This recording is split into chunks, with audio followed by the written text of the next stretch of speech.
A thud broke the silence. Not loud, but unmistakable. On most ships, it might have been ignored. On a nuclear submarine running silent 600 feet below the Pacific, it meant something had gone very, very wrong. Every head in the control room turned, except one. Commander Nolan Rivers didn't flinch. He already knew. He slowly turned toward the helm console where Seaman Dax Murrow stood frozen, his right hand just inches from the emergency ballast override. The red status light blinked. Once, twice. Hydraulic. Systems had engaged. A command override had been triggered during silent running. A violation so severe it could have compromised the entire vessel's position. Let us know in the comments which branch of the military you admire most. Murrow's eyes were wide. I thought, "The trim was off by 0.4, sir," he said softly. "You thought," Commander Rivers repeated, his voice calm but cold. The room was still. The sonar team, helm crew, weapons officer, all perfectly quiet. "You are not here to think," Rivers continued. "You are here to follow protocol." Murrow remained silent. He looked pale. Rivers stepped closer. "In the Navy, we don't move until we know, and we don't act alone in silence." He tapped the console, resetting the ballast system manually, then turned back to his officers. "Status? Trim normalized. No depth deviation. Passive sonar shows clean, so far. Let's keep it that way." He turned once more to Murrow. "You've just made a noise louder than any sonar ping. And louder still was your decision to act alone." Rivers didn't yell. He didn't have to.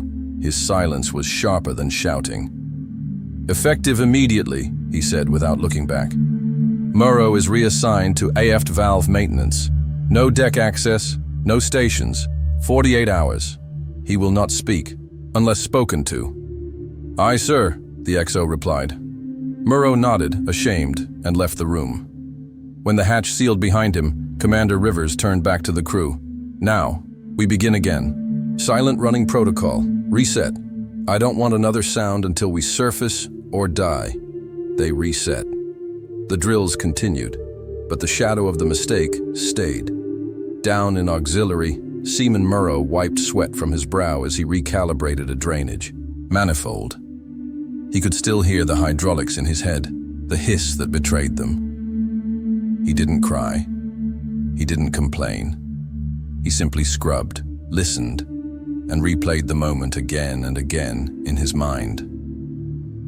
Meanwhile, the bridge was focused on something new. "Commander," said Lieutenant Harper from sonar, "passive picked up a faint ping.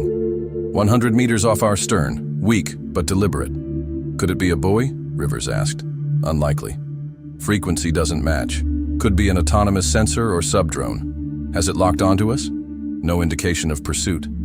But the timing's odd. It started minutes after the ballast override." The room grew quiet again. Commander Rivers leaned in. "They heard us." He didn't raise the alarm. He didn't call for evasive maneuvers. He just walked to the center console and spoke firmly. "Drop 20 meters. Quiet dive. Maintain drift. No active response. We show them nothing." USS Harwich slid deeper into the sea, silent, invisible, but no longer alone. Below deck, Murrow finished cleaning a filter line and noticed something strange. The coolant pressure. Valve, normally consistent, was pulsing, softly, rhythmically. He checked the diagnostics. No internal commands, no mechanical error, just pulsing. He grabbed the maintenance log and made a note. Then, after a moment, he added something else. "Feels like a heartbeat." For the next 4 hours, Seaman Murrow remained in Auxiliary Compartment 4, alone except for the groan of pipes and the slow drip of condensation off a valve casing. He hadn't spoken to anyone, not even himself. He knew what he did, and worse, he knew everyone else knew too, yet something had changed inside him. Not panic, not shame. Focus. He was starting to feel the submarine. Not just serve on it, But listen to it. Every vibration, every flicker of light, every shift in temperature. All of it now spoke louder than any voice he used to hear during training at Abray. 437 hours, he noted the rhythmic pulsing again, this time clearer, more distinct. One beat, then three, then two. He tapped the steel casing lightly with the butt of his wrench. One tap, silence. Three taps, silence. Two taps, and then a reply. But not from inside, from the hull. He froze. The hull knocked back. Exactly the same sequence. He didn't move, didn't breathe, just listened. Then, tap, tap, tap, tap. He reached for the internal comm and radioed engineering. This is Murrow. Requesting systems review.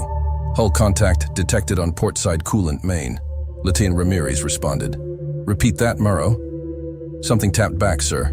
Matching a sequence. No fluctuation in system flow, but the pipes responded like something was following our rhythms. There was silence. Then, sit tight. We'll notify the bridge. In the command room, Latane Harper confirmed the sonar trace.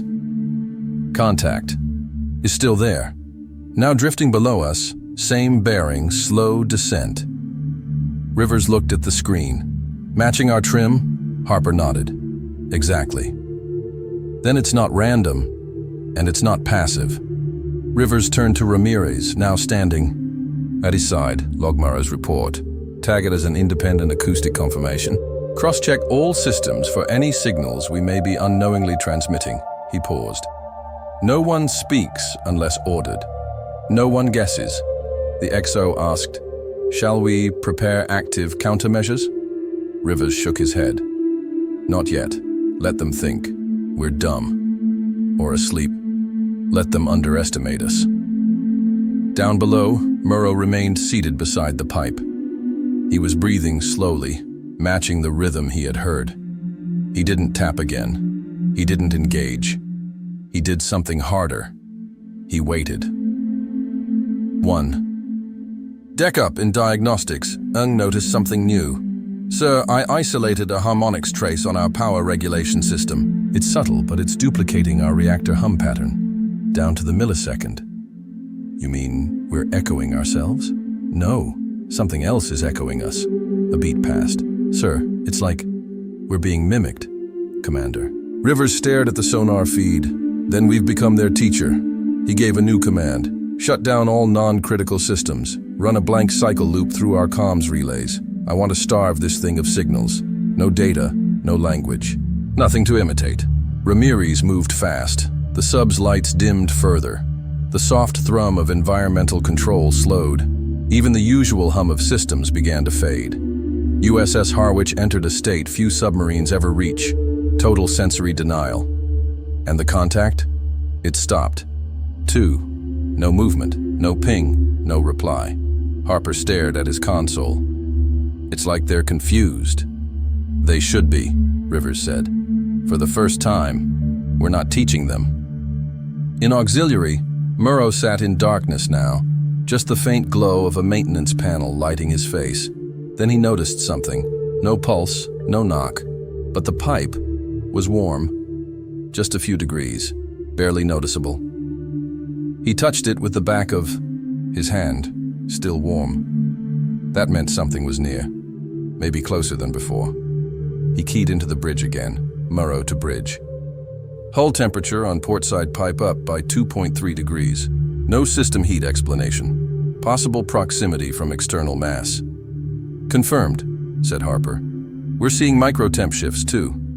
Ellis turned to Ramirez. They're scanning us, with heat now. Passive thermal reads. Subtle, like they're watching for a heartbeat. He looked to Harper. If they want a signal, let's give them one. Sir? One, and only one. Rivers walked to the console and typed in a single low-frequency echo, matching the pattern Murrow had first described. A long pulse, then 3 short, then 2 long. It was a challenge, a mirror. The sub held still. Then Harper whispered, "Contact." Responded. Ramirez's voice dropped. Same pattern? No, different. It's more complex. Grace leaned in. It's evolving. Commander Rivers took one deep breath. Then we stop. Sir, we cut it all.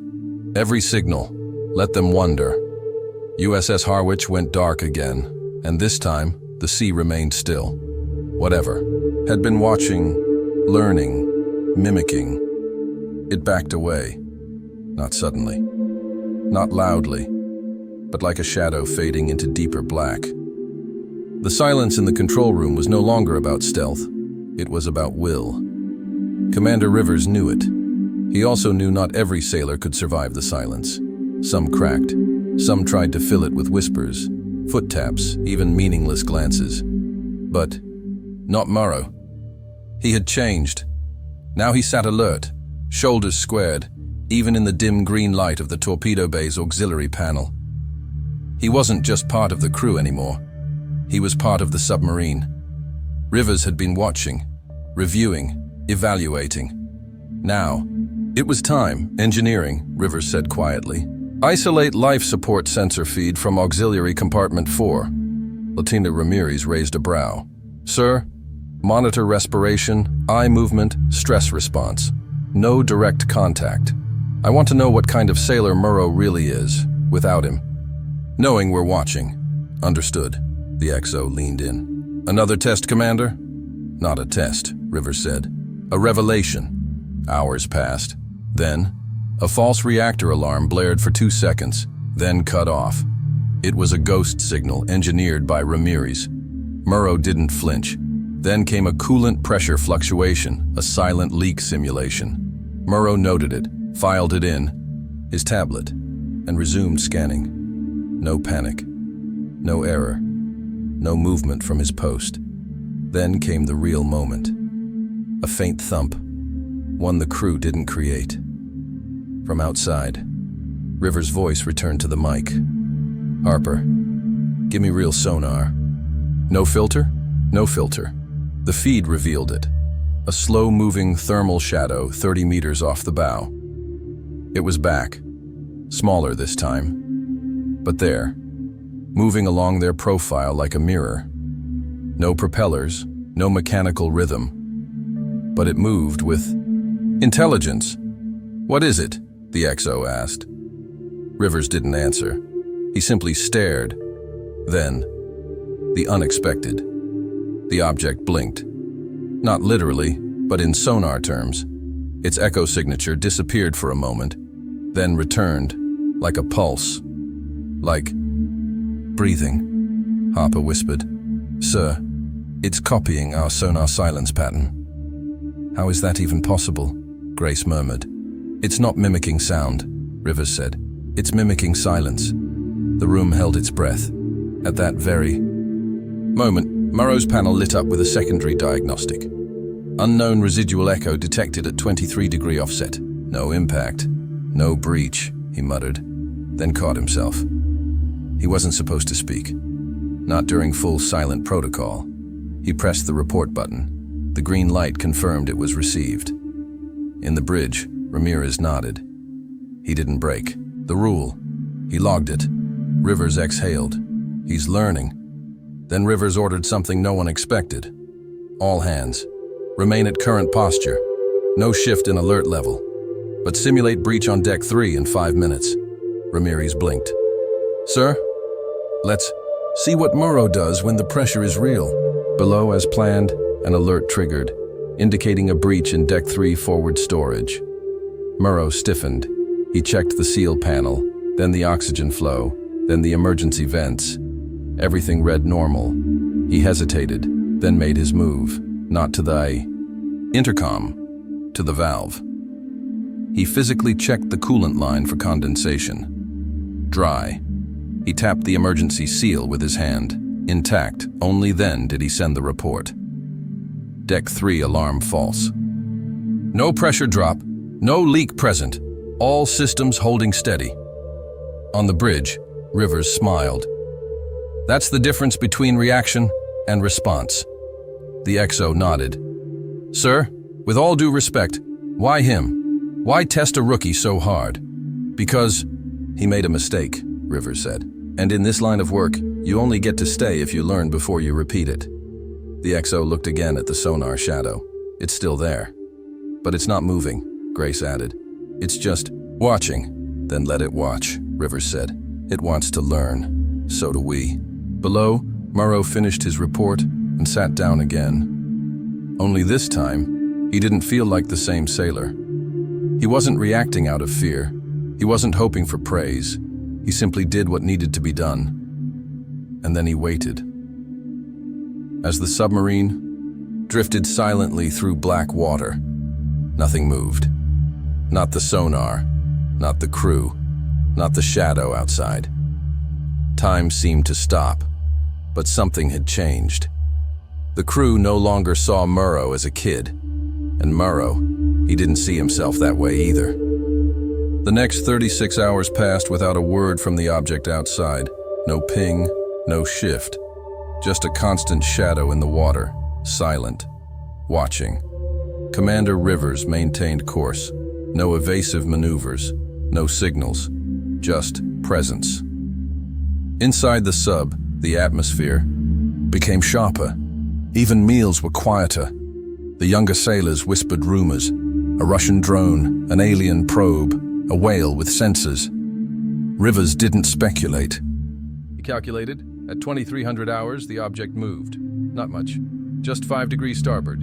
Enough to notice, enough to mean something. Helm, Rivers said. Match rotation. The crew followed, slowly turning the USS Greyfin to keep the object at the same bearing. Still mirroring us, Harper confirmed.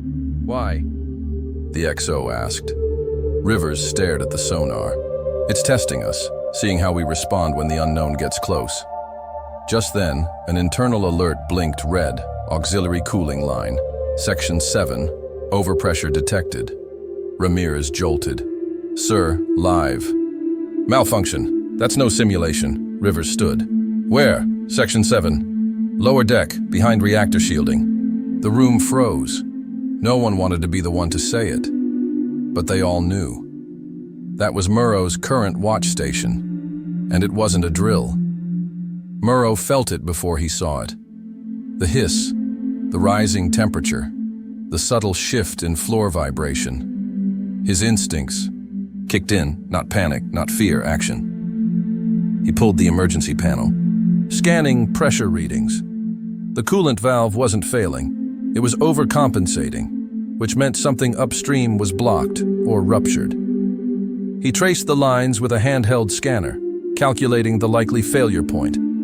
Then he made the call, not to engineering, not to the bridge, to Operations Protocol Alpha, manual override, emergency venting. He knew the risks. He could trigger a containment protocol, automatic lockdown. But he also knew waiting would risk the reactor. He turned the valve. The system hissed, vibrated, then settled. Green, stabilized. Only then did he call it in. Bridge. This is Seaman Murrow. Coolant pressure has stabilized. Overpressure was mechanical blockage. Cleared via manual override. System integrity holding. On the bridge, Rivers didn't move. He just watched the status panel return to green. Grace exhaled. He didn't freeze. He didn't escalate, Ramirez added. Rivers nodded. He just responded. The shadow on sonar pulsed again. A strange double blink. Then it turned. First time in 40 hours. And slowly, silently, it departed. Distance increasing, Harper whispered. By choice, the XO said. It's leaving us alone. No, Rivers said. It's acknowledging us. The sub resumed its patrol. The air, though still filtered, felt lighter. 12 hours later, Murrow stood alone in the main corridor. Commander Rivers approached. Silently, they looked at each other, not as commander and recruit, but as two men who had faced something beyond protocol. You didn't wait for orders, Rivers said. No, sir. You overrode automated systems. Yes, sir. You broke no rules, but bent some assumptions. Murrow hesitated. Was I wrong? Rivers shook his head. You saved lives. You passed the real test. Murrow blinked. What was the test, sir? Not to follow rules blindly. Not to break them out of pride, but to know the moment when silence needs action. Murrow straightened. "Thank you, sir." Dismissed. And Murrow? "Yes?" "You're off maintenance duty. Report to sonar ops. You've earned your place where it matters most." Mistakes on land cost time. Mistakes underwater cost lives. Seaman Murrow thought discipline was about obeying commands. But what he learned 600 feet below the surface was something deeper. Discipline is awareness. Leadership is presence. And silence. Silence is a test. What would you have done in Murrow's place? Would you act or wait for orders? Share your thoughts in the comments. Final Tsara. If this story gave you chills or left you thinking, subscribe and hit the bell icon. There are more lessons waiting deep below the surface, here on Authority Watch.